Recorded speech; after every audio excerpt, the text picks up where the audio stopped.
Hey everyone, it's Mike Sullivan from mo.com. Thanks for being with me. Joining me today is Stephanie Bullis of Grasshopper. Now, I know you're used to hearing Jonathan Kay come out, and we'll touch on where Jonathan is in a bit. But I'd like to welcome Stephanie, and she has a PR background. We're going to talk a little bit about PR. Before we do, Stephanie, would you mind telling us a little bit about yourself? Sure. So my name is Stephanie Bullis, and I'm the ambassador of Buzz here at Grasshopper. Obviously, people who are familiar with your site will probably recognize that title and our company. My former colleague, Jonathan Kay, who has now moved on to some bigger startup endeavors, has left me in charge and running the show of all things Buzz here at Grasshopper.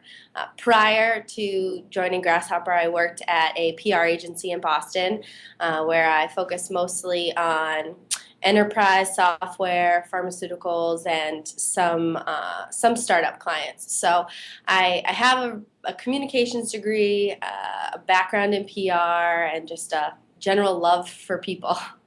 Stephanie, from a PR perspective, you've kind of seen both sides of the fence. So you've been in a PR firm working for companies, and now you're in-house as the ambassador of Buzz for Grasshopper. Can you tell me from seeing those two angles, are there is there a preferred approach? Is one better than the other? Absolutely. I mean, it's definitely a question that I get asked a lot, and there's no clear-cut answer to it either. Everyone is different. I think agencies are great at what they do, and I wouldn't be where I am without agencies. And sometimes I think they do get a bad rep. For startups, I don't think that they're the answer, at least right off the gate.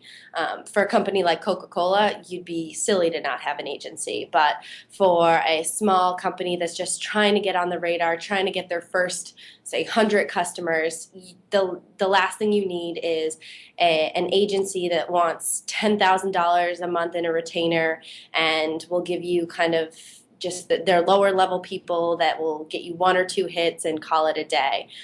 It's definitely more beneficial to have someone in-house that kind of feels the passion of your company and can really tell your story. So let's take the angle of, let's suppose you're a business and you're looking to hire someone to come in and be on your staff and focus on PR for the company. What are there things that we should look for when hiring for this type of role? So that's a tricky thing. I think you have to really know what you're looking for. If you want just media, then hire a former PR person. They have a lot of contacts, they have a lot of experience. But I think today, especially for startups, PR isn't just media.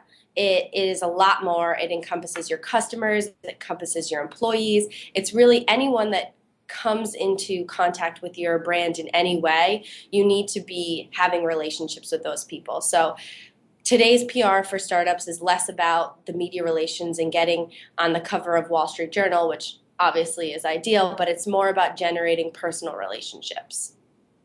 Today, is social media and PR, is that the same thing? Is that kind of all rolled up in one?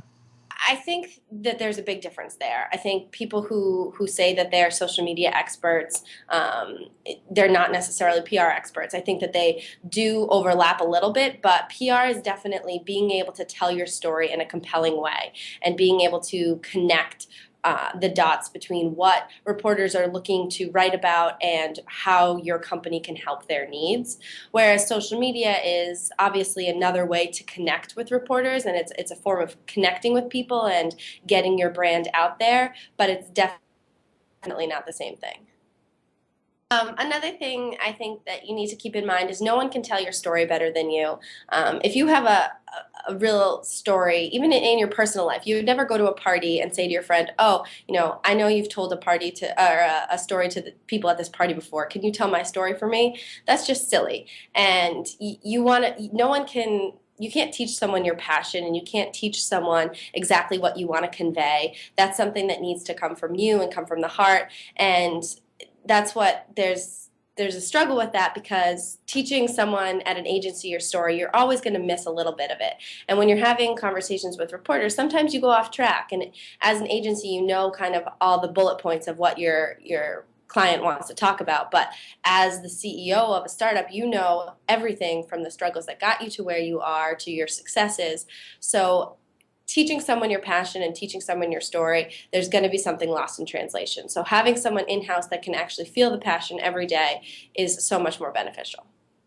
Thanks a lot, Stephanie. I appreciate your time today, and I look forward to talking to you again. All right, thanks so much, Mike. It was nice to finally meet you.